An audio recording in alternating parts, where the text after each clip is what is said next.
Yo, yo, yo. What's up? So we had Lovable come over to our living room. What is Lovable? Lovable is a vibe coding all in one platform. You want to make a website, you have an idea, you only know English, that's the place to go. That's actually the perfect description. I can't lie. But anyway, so she came to the living room, dropped some super cool gems, and talked to us about what the future of vibe coding is like. Super cool, so check it out. Thanks everyone for coming. I'd love to. I know you guys did an intro beforehand already. I asked a lot of questions. Yeah. Thank you for bearing with me today, sir. I'm just so excited. But I'd love to start from left to right, and I'll do you last. In terms of what your name is, what you're building, and what's going on with yourself. Yeah, my name is Cam. I already shared most of it, but building a neighborhood OS, which is an open source alternative to Nextdoor that focuses on creating caring connection versus shitty neighbors posting their beef. Hey folks, Suhas here. I'm currently focused on building an app to help people focus better. It's called InDistract, and just exploring ideas around consumer productivity, starting with digital distraction. I'm going to eventually move towards digital wellness. That's the space. My name's Ethan. Nice to meet you over here. I'm doing cybersecurity for enterprises and defense, automating the entirety of it all. I'm the wife of Igna, and I have my company. It's called Cimera. We connect Latin American talent with US-based companies, but I also have weekend projects where I use Lovable, and one of the products I have is I want us to solve all the problems in the world, but I think sometimes it's hard to identify which problems still exist. So we have all this drive, but we don't know which problem could really make a difference, so we just keep building the same solutions. So that's what I'm building with Lovable, and yeah. Hi, I'm Amit. I'm working on an app called Plant USA. It's about taking pictures of a plant and identifying. So, yeah, we are focusing more on like the US consumers. Like we are building a database, getting all the data from US plants and trying to hyper focus on US consumers. Hey, I'm Darren. I'm a designer by craft, and I'm just playing around with a lot of AI tools to build, personal tools for my own selfish reasons. Hopefully, they'll go somewhere, but it's a lot of learning right now because there's so much good stuff happening. I'm Talisha, and I lead community at Lovable in my spare time. I like Harry Potter, Marvel movies, and creative actions. That's pretty sick. So getting right into it, what is Lovable? What is? Yeah. So Lovable is, it's a Gen AI coding platform in your browser. But what I like to say is Lovable is a place where you can prompt your wildest ideas into reality and make them real and tangible. That's pretty sick. Alright, cool. I remember from my experience, my first thing, I heard about Lovable and I was like, oh, this is sick, but it probably is crap itself.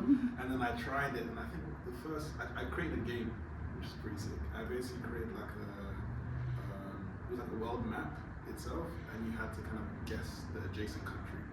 And I was just like, oh, this is, again, I'm not technical myself, and it really helped me understand what happens in the back end itself, and it really helped kind of walk me through things. So my next question to you is kind of like, you just started recently at Lovable. What was the first thing you created? Oh, the first thing I created was Lovable. So the first thing, the very first thing I created was a landing page.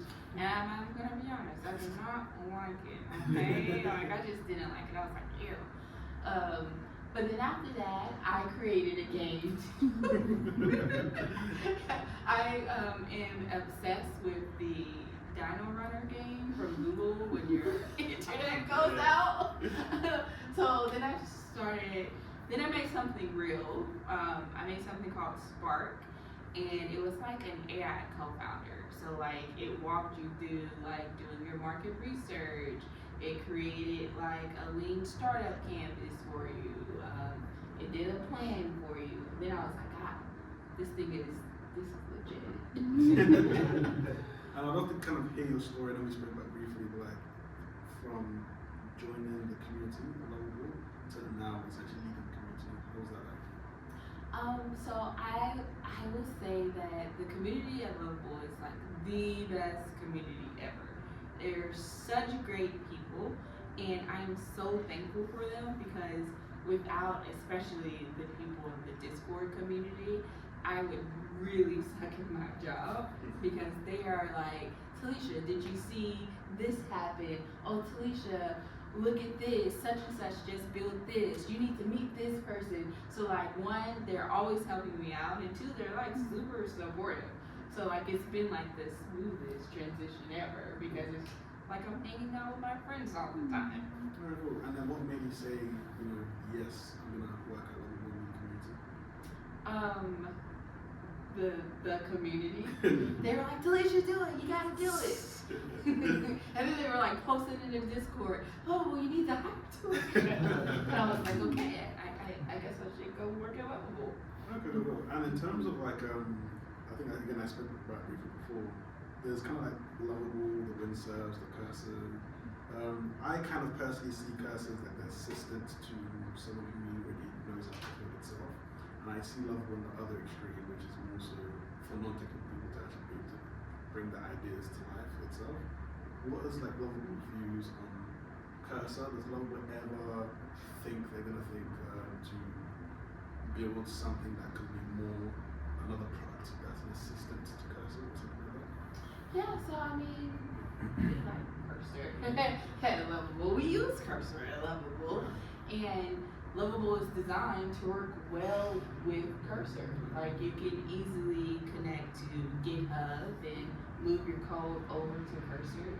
So we're not trying to be the Cursor, right? We want to be the Lovable of coding. Like we honestly believe that anyone should be able to code and build things. And Cursor can be a little scary. You gotta download things to your computer. You gotta get into the terminal. But you don't have to do any of that with them. We just kind of click buttons, and it's really great. It's click and that's it. Very cool. And in terms of like feedback loops, community is great because you kind of get those quicker feedback loops.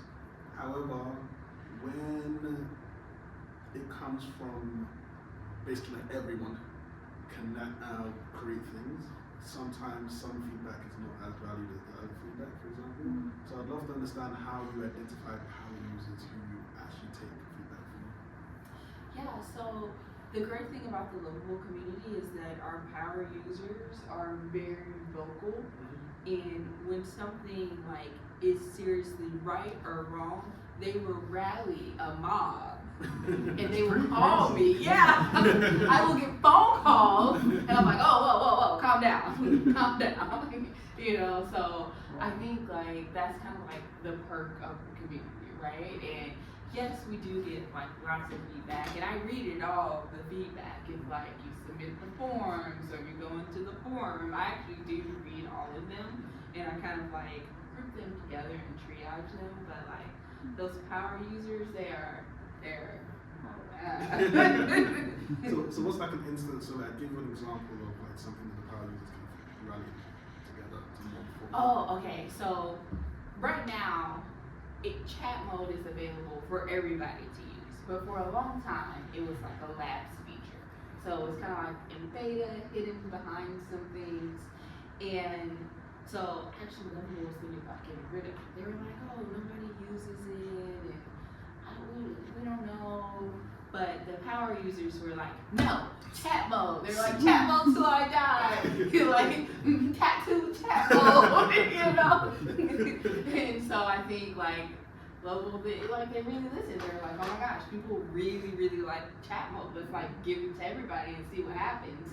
And then like once we released it to everybody, then everybody was like, oh my gosh, I like chat mode. Well, you also doubled down on chat mode. It's Yeah. like a totally different chat mode than it was before. Yeah, so it's more advanced, more agentic now, for sure, yeah. But it was definitely, you have the community to thank for that, because they were like, chat mode till I die. And right now, what is your kind of like day-to-day look like? So, the worst part of my day is emails. I get so many. Oh my gosh. If anybody knows a good AI email tool, I will pay all the money for it, okay? So, I have to do that because I guess that's real work now or something. I don't know. But the best part of my days look like talking to the community. I host workshops for different communities all over the world. I speak to students and I speak to really young students like high schoolers, and I speak to graduate students, like just across the board. And I plan programs and events that I think the community would find helpful and fun. And I make stickers. And I like that. And I'm making more merch because this is like literally the only Lovable t-shirt that like exists. Okay, good. And so I want to kind of look at, before you joined Lovable, your perception of them, and then when you joined Lovable, what was something that you didn't anticipate when you joined? Yeah, so like before I joined Lovable, my perception of them was like, oh wow, these people must be super smart to build this thing. Everything's so smooth. Oh my gosh, I love it. And then after I joined Lovable, my perception of them is, oh my gosh, these people are too smart for their own good. Oh my gosh, we're gonna accidentally invent AGI over here because they love to ship fast, they love to experiment. If something new comes out, they want to try it immediately. And I mean, I love it. Alright, cool. And any kind of cool products that you've seen from your users that kind of be like, oh, you basically see someone use Lovable to the max? Because I think there's Lovable, you can create a landing page, you can create a game. I have never kind of like created like a full functional product which I ship to other people yet itself. But is there anything that you've seen to be like, wow, like I never knew Lovable could build something like this? Okay, so, alright, my favorite Lovable app, okay, no offense to anybody else's Lovable apps, okay? But my favorite Lovable app, there's this guy who lives in North Carolina. He's a construction worker. He works like 8, 12-hour shifts out in the southern hot sun. It's really hot down there. And he comes and he gets on Discord for another 6 hours and he's building a chicken app, okay? Because his fiance's mom raises backyard chickens, and so he's created an app that monitors chickens' health. It tracks the weather to see when the optimal time is for egg output. And now he's in talks with the Tractor Supply Co. to have his chicken app be in all of their stores. Like, it's just crazy. And this guy, obviously non-technical, a blue-collar worker, just your regular average Joe guy. And like, he's a tech startup founder that is maybe about to get acquired. Like, it's great. Like, what? Like, what is this? That is, I would never have thought about that at all. But honestly, that's the thing, because again, coming from London myself is like, I wouldn't want to shit on London too much. London is good for like, you know, the finance space, and, you know, nice lights at Christmas, etc. That's the second point you had. Wow.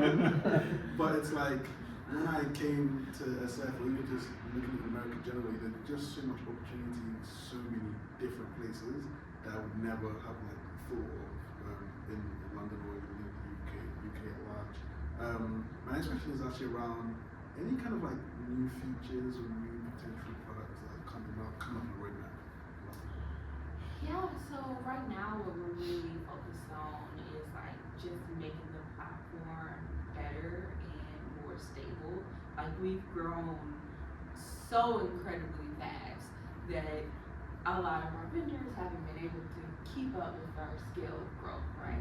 And so unfortunately some things kind of broke along the way.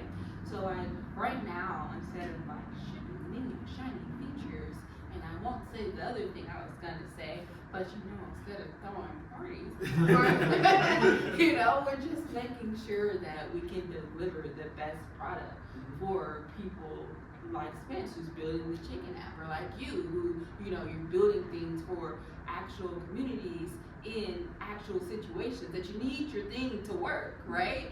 So we're just focused on making sure that not only is our platform scaling, but the apps that people build can scale smoothly. Sure. Alright, cool. And what's the North Star metric for Lovable?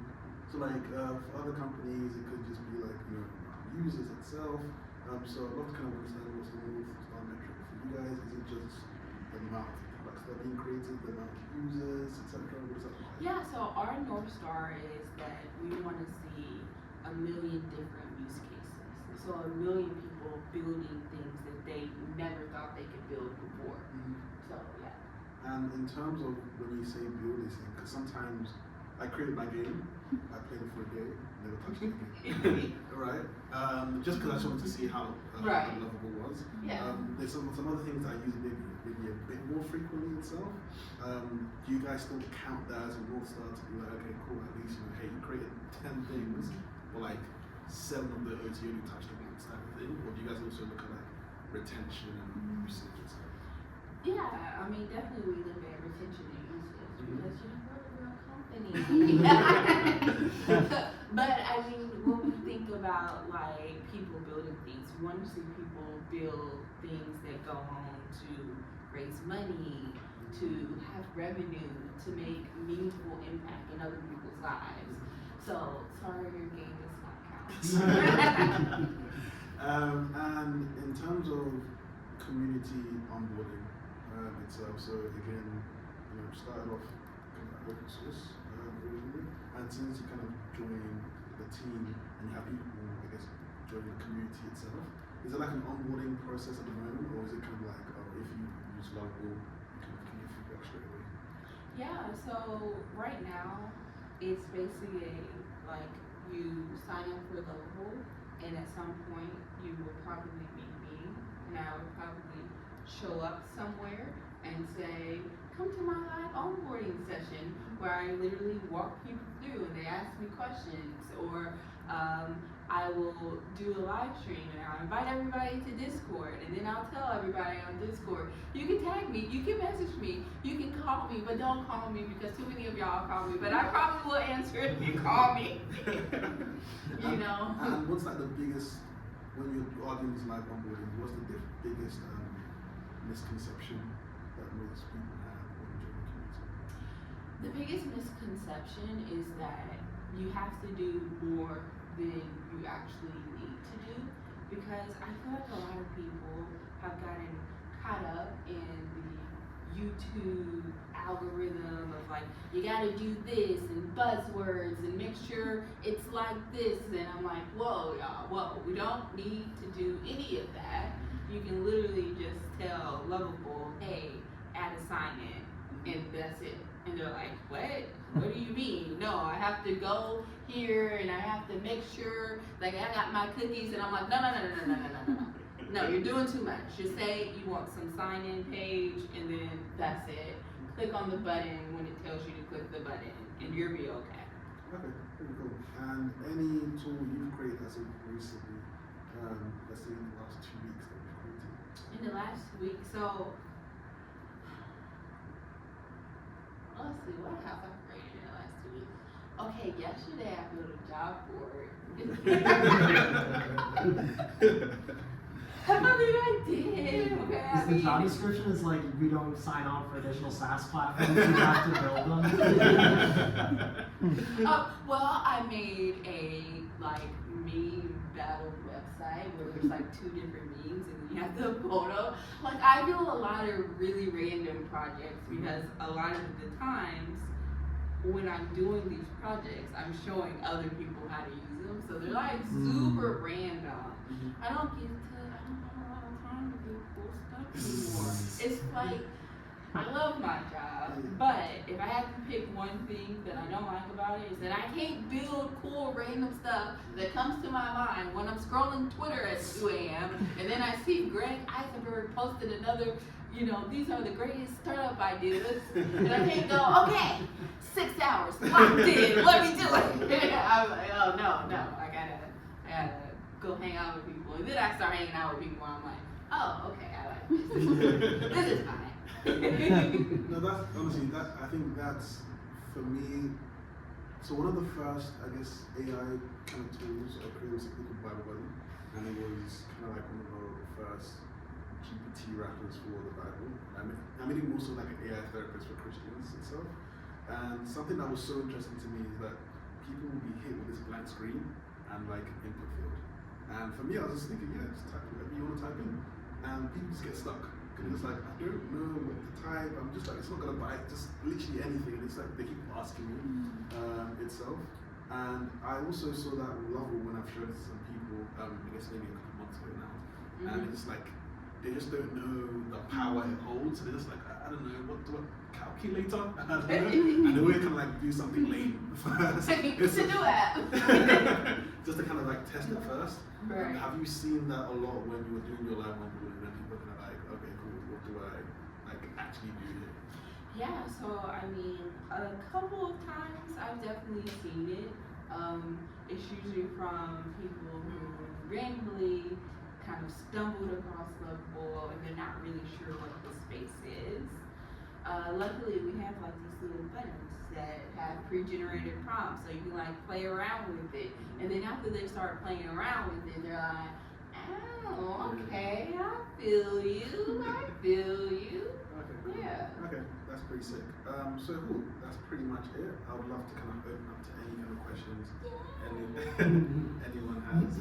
I just want to kind of make this a conversation, and this is why I like to have this intimate setting and stuff rather than 500 people coming in. But yeah. I have one. Okay. You mentioned a lot that you identify cool projects that are coming up. How do you track which products are actually being impactful or which are being cool? Like, how do you know? Yeah, so I usually it's from like talking to the person who built the project, and seeing like what their users are saying, right? It's like user inception actually, you know, because I'm talking to a user of Lovable and having them talk about their users and seeing like, okay, how is that impacting not only the person who's built it lives, but the people that they're affecting lives. And cool projects are just things that kind of pop up on Twitter. Okay, so you see them outside of Lovable, not inside like a dashboard with all the No. It's me. She has a literally- giant Twitter screen in Right. front of the bed. That's the dashboard. Wakes up and looks at all the Twitter feeds. Yeah, and it's literally me hanging out anywhere Lovable people are, and then sliding in their DMs like, so what's that? Tell me about it. That actually leads me on to a question that I actually had myself, which was around, I think there's building products and then there's building a business itself. And again, when you kind of open up the world of like the internet and like building to everybody, a lot of people are very good at creating products itself, but may not be good at the business side of it in terms of actually attracting users, optimizing certain things, making sure the onboarding flow kind of like makes sense for the user. How will Lovable kind of help with that next stage? Yeah, so actually, I am currently in the Lovable team as a whole. We're currently working on kind of like, we need a better word for it. It's kind of like an accelerator, but like accelerator is not a cool word for what we're trying to do. But a program where you can come in as a small cohort, we help you build your project on Lovable, and then once you build it, we help you with those business things. We help you market and get those first users. We help you understand how to like accept money from users or VCs, you know? And so like that's what we're currently working on right now, like from a community and like user aspect. So yeah, hopefully it helps. I had literally written down a similar question, which was like if you were thinking about doing a venture studio, given that you're attracting like amazing minds and you're gonna support them, but it sounds like that's like the accelerator venture studio-ish. Yeah, exactly. We just need a better word, right? And you can invent yours because you're inventing new terms. Exactly. I'm like, is it like vibe school? Except dev mode, apparently. That's a questionable invention. A question I have that I've always been really curious about is, and I think the European side of Lovable would probably resonate with this, is that I never know how much energy my code is generating to be written. I know that the ChatGPT search is about 10 times the Google search, and that depending on the length, whether you're using deep research or creating an image or you're doing a video or text, it's vastly different amount of usage. Have you all thought about being able to just create a very simple dashboard of like, hey, what are my environmental impacts, and then having a really simple way to offset those impacts? Because part of me, what I'm thinking about is every time I make computer edits, that amount of edit it's saving me time and energy and needing to learn a whole bunch of shit that I don't actually want to learn because I'm a people person. I like being in community. But at the same time, I think we've all come to expect it's free code. And in reality, the energy it takes to write is actually quite a lot. Has that been a topic of conversation? Because I've tried to talk to Anthropic, tried to talk to Replit, tried to talk to everybody to be like, just put a really simple dashboard and allow me to offset it. Let me add $5-10 to my subscription to offset my usage of this, and it would like make me a lovable fan for life, more so than I already am. So I guess not very important to you because you already got me, but I think that for me is like one of the major blind spots of everybody in the AI space, which is we are taking up a fuck ton of electricity by creating good meanings, by creating all the things that we're creating. And I don't see AI companies actually grappling with that fundamental truth. It's just all of the surface stuff on top of it. Yeah, no, I think that's really interesting. And to be honest, we haven't thought about it, which now that you bring it up, seems like something they would think about because they're like very eco-conscious. Like two of them are like Europeans, what are we doing? Yeah, I mean like they're like vegan and compost and like I mean they're like really into it. Yeah. And but you know, like we use a variety of different models at Lovable. So like when you generate your code, it actually isn't one model. It's whatever model is best for whatever your prompt is. Yeah, secret sauce. I mean, it's not secret. Anybody at Lovable will tell you. Yeah. So like to be able to track that, we would then need to know from the providers themselves, like how much energy one of those calls cost, and then we would have to do the calculations on our end. But because I have friends in the green energy space and carbon offset space, and I asked them, could you do this? And they're like, no, we can't do it because we need to know from the providers. But if Lovable or Replit or one of these main players was like, we're going to put in this effort, and then you create a ripple-wide effect across the industry if that becomes something that people really love. Just a hot take for you. I definitely related to that, I think there's like one of the challenges is that there's so many new tools coming out every day, right? And at some point they're all going to get to a place where, the technology, like you said, is not a secret. It's the interfaces kind of many times look the same. So, I mean, everybody's going to like start, either copying what you do and, all that stuff. The question then is, going back to what you said, right now all of us are enthusiasts, right? We're like loving the journey. But let's say fast forward a year from now, when there's more stability, there's parity. What makes somebody who's new, like, come and choose, or how can they decide what is right for them when they're looking at a sea of like 20 of them, right? So, what do you think is going to be that journey for somebody who comes in a year later, who's not maybe like an enthusiast like all of us, but really starting to do the task and build something? Yeah, so I'm building a cult, and I say that not to be funny, but to like be serious. I really think that all of these AI tools we're all turning into bottled water, right? Like, do you really care which bottled water that you choose? 90% of the time, you don't. You're thirsty, there's some water, let's drink it. But if you have the choice, what it comes down to is brand, Like, I know there's people who will never, ever drink Dasani water. Like, they would just rather die of thirst than drink a bottle of Dasani water, right? And there's people who, love liquid death, right? That's the only water they would drink. And so I think as all of these AI tools kind of converge to where, everybody has a GitHub integration. Everybody has Superbase. Everybody makes beautiful designs. How do you choose the one that's for you? I think it's brand and community. You go where your friends are. And if your friends are building cool stuff on Lovable, then you build cool stuff on Lovable.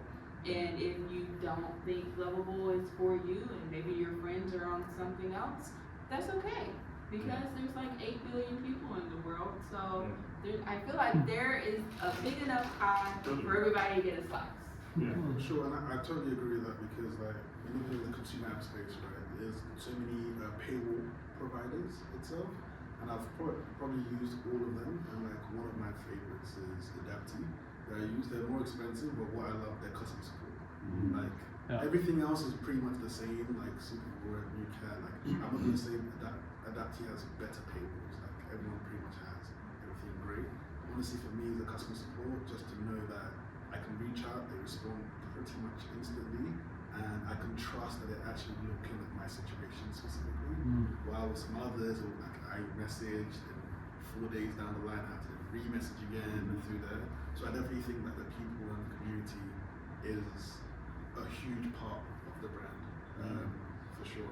Yeah, it's true. I mean, I've seen this with, airlines, and all of us have had that airline experiences, and you can't say like, oh, this airline is on time, or this airline is not. Like every airline's been delayed at some point, but the reality is that who kind of responds better when that happens, right? So, on the way here from New York, I actually got bumped deeply from one, got on another one, I got delayed, all that. But in between, like with Delta, I've always seen that they have really good support. And that has kind of made me always rebook there because I know that they screw up the best. If they screw up, they recover the best. Let's say. I think it's a bunch of those small kind of nuances because eventually everybody's going to get me from point A to point B. But what is that experience I have with the team or the community? That's good. Yeah. From a security perspective, I saw a bunch of people's Lovables got hacked on Twitter over the last month. I'd be curious to know what you guys are doing from that perspective with ensuring kind of the security of people building SaaSes, people building kind of, and I saw when there was your major hackathon, there was a bunch of people on the Discord discussing how can you secure your Lovable site, going through different measures. But going forward, does Lovable have like a plan for implementing automatic security to be built into sites for those who can't even comprehend the fact that someone would be so malicious to hack into their beautiful site? Yeah. So we actually started already doing that. So we have automatic supervised security checks. So like when you publish, it'll have like a little green, yellow, or red dot, and it'll say security issues, like 4 security issues. And then it'll say, do you want to publish with these security issues, So, and then you can go in and look and, check like your RS policies, because that's usually the thing that gets hacked is your database. And then we're doing a lot of education around like just best practices, because a lot of people, they're not engineers, they don't have technical backgrounds. And so when Lovable says you need an API key, they just paste it in the chat and they go, this one? And I'm like, no, don't do that. Cut it out. Like, never give Lovable your API key. Don't just paste it in the chat. So doing that, but then also working on like cleaning up and scrubbing the chats for when because people probably still do that. Yeah, it's gotta happen, But yeah, I think it's gonna happen because from a UX perspective, if that's my expectation that I'm communicating, then why should I suddenly go around to do the API key, right? It's like a language everybody's learning, and then if you suddenly whisper at some point when you didn't know the rules, it doesn't make sense. So people are gonna do it. Now people expect a solution to figure it out. Yeah. One of the questions I have how do you think about open source software? I'm learning a lot about open source software, and it feels like Lovable, VO are kind of blurring the lines between what is, because Lovable now is multiplayer.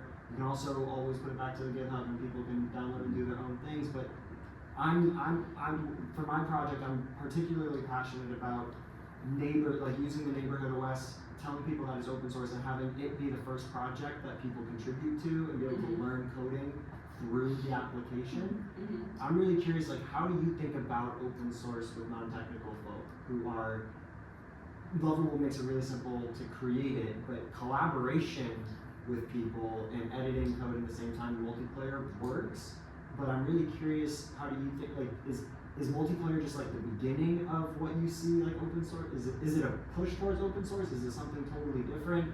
And like, how do you see Lovable's role in open source? Yeah, so I mean, Lovable started as an open source project, GPT engineer. So open source is kind of like at the heart of Lovable. That was kind of cheesy because our levels are, but it is. It's at the core and like at the foundation. Lovable wants to be able to give back to the community, give back to the people that did it.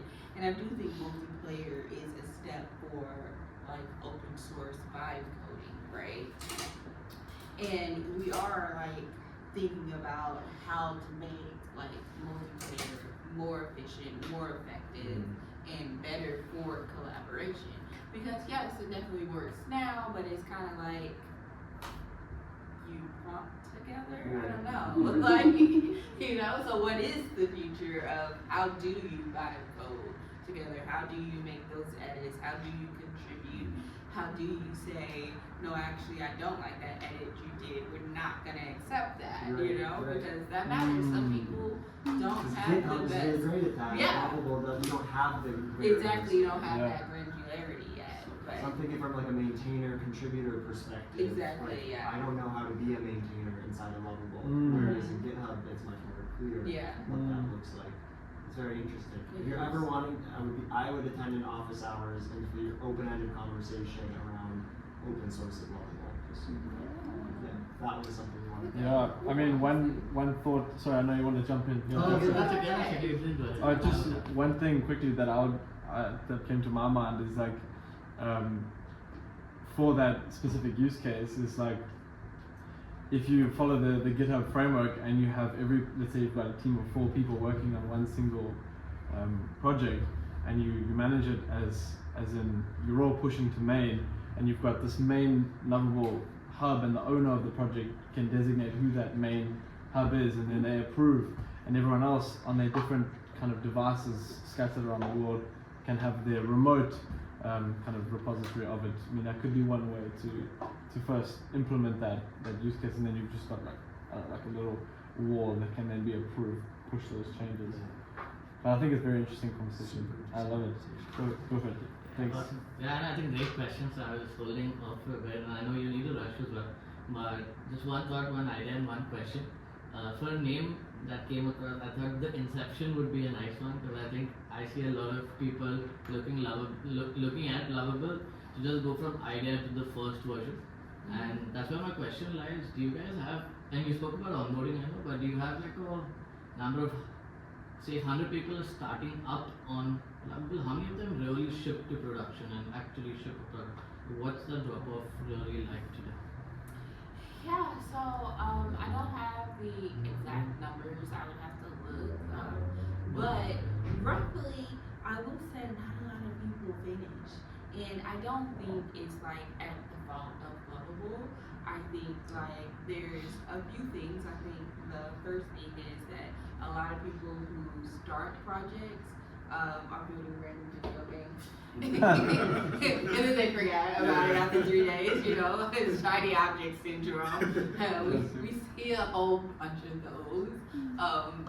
Two, I think a lot of people, they get stuck and then they give up, because even though like this vibe coding is easy, you push a button, it still is engineering, like at the end of the day, and you have to want to learn how to fix the problem, how to step back and analyze the situation, and that is just not a behavior for everybody, you know? There's definitely a big chunk of people who want to put the burrito in the microwave, push the button, and then, you know, 5 minutes later they get a hot burrito. But like AI is not there yet. You're gonna have to check on the burrito, you're gonna have to turn it, and you know, you're gonna have to put a little bit of effort to get that hot burrito out of the microwave. And a lot of people don't want to do that. But for the people who are like, I want to build something like that, rate is like pretty high. They usually will finish it. And if they get stuck, they'll reach out to people in the community. They'll watch the YouTube tutorials, you know. I actually know someone who, they started vibe coding on Lovable, and like they got stuck, and next thing I know, they were learning Python. I was like, wait a minute. Wow. I was like, wait a minute. Wow. They were like, yeah, no, I wanted to learn how to code because I wanted to understand it more. And I'm like, why are you learning Python? They said it was the easiest one to learn. I was like, okay, all right, you do you. But I have an idea, like we run a pretty large product community, and we run something called the shipping nights, and it's just a ritual. But I think what would be very interesting is when people get stuck and they're alone, then I think drop-offs are a lot higher. Or maybe you could have like white coding weekend, the white coding night, they'll just like open up. So I don't know, I'm sure you're in community, you've taught a lot of it. But I think that could be a really interesting concept where, 9 to 5 they're workers, but in the night, and I think Corey does this, where he runs this night community, which is essentially those people who are shipping at 9, people who are shipping at 12 get together. I think that creates a really nice environment because they know there are other people doing it. So that was my idea. So No, I like it. I definitely want to bring more people building together. I Yeah. think it does make a huge difference, Moderation might be hard. I know your job as a community manager might become really, really hard, but I think there are tools that can help you do this today. Yeah. But yeah, just sense of okay, hey, there is someone else there also shipping, and I'm trying. So if I But get stuck. also, again, going back to like the simplicity of things, right? Like in New York, there was a couple that used to essentially organize. I think a Saturday. I think it was like I don't remember what it's called, but basically it was like deep work Saturday, right? Yeah. You went in. It's for people who did side projects. You basically went in the morning at 10, whatever. You would kind of write on a sheet what you're working on. You essentially went and left your phone in the box. And then you went, so it was kind of like bringing people together with intention, saying like kind of like this, like we all come here, we're like, okay, we're all gonna work. By writing it makes me commit a little bit of what I'm gonna complete. And you leave at 2 o'clock, 3 o'clock, whatever. Hopefully nobody's gonna say you didn't complete it, but at least it gives you that, that space. Everybody's there together doing the same thing. So there could definitely be an online version of that where it doesn't have to be hyper facilitated, but it can just be that, hey, all of you come with an intention, you just enter by filling a form, and we're online. If anybody wants, just raise their hand and do whatever it might be. It doesn't have to be noisy or this, right? It can just be that we created a box for you to enter into. That's about it. So. I have 2 questions.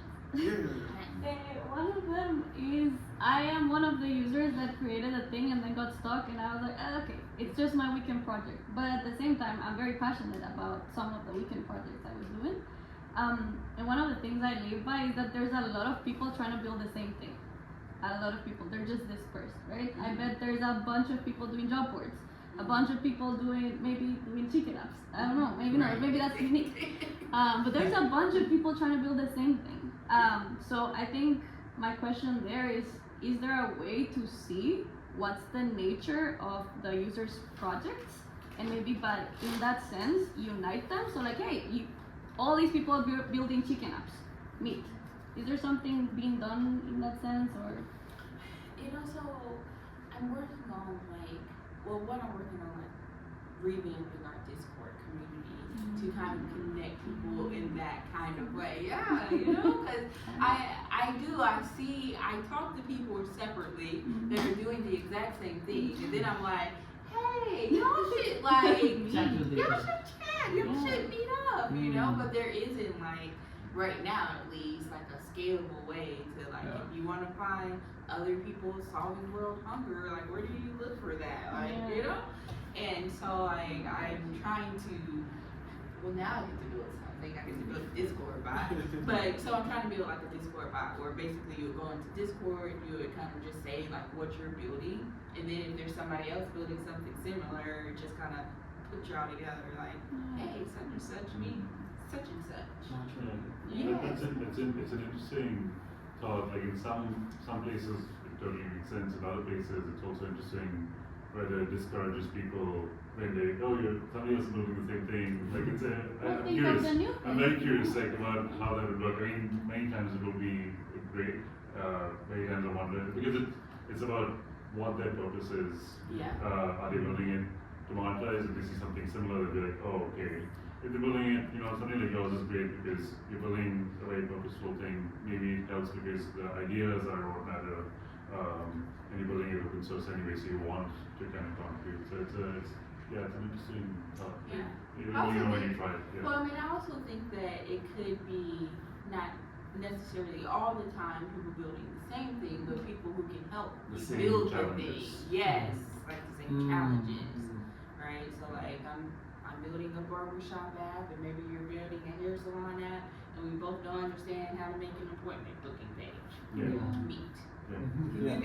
Same problem. Matchmaking for problems, not necessarily products. Yeah. So a little bit of both, because I feel Maybe like it's different modes. Maybe it's different modes where you tune in and say, hey, I have a problem. I need to be matched with somebody who has the same problem. Or hey, I need to find more people that are in the same industry or like building in the same space. And you kind of different modes of the matchmaking. And I would use that. Like pythontutor.com or something, where you go like every people would. So you have a problem, you post there, and then somebody with that level of knowledge, say someone got stuck with like how to integrate Stripe, and then somebody has already done that, so they are in the same point of view. What they can do is they can choose to help that people just by seeing their okay, somebody need help with Stripe integration, so I know that, so I can help that, and then I might have bigger problem. I might need to know more about data, integration with Supabase, and I might go and ask something about that, and so sometimes it's happening. It's like because I'm not technical, I don't know too much about it, but I'm aware of it. Like, isn't Stack Overflow basically that for like developers, which essentially sort of you need a Stack Overflow for coding, right? That's basically what. For But like nicer, because Nicer. Stack Overflow. Yeah. Cuter. Me plays. Aesthetic. So, Yeah. Like, Yeah. we want to They be were aesthetic. they were brutal. Yeah, I honestly like tweeted about this a couple days ago. Just like there needs to be like something for black coders. So I think that would Vibe probably Overflow. Yeah, vibe. Nice. Now we're telling you, Yeah, man. there's something there, man. But, yeah, thanks everyone for coming. What I'd love to do is take a picture. Yes. And capture the moment Nice. itself. Yes. So if we all stand up. Yeah, want stickers? Yeah. Oh, throw it in as well. Yeah. Polaroid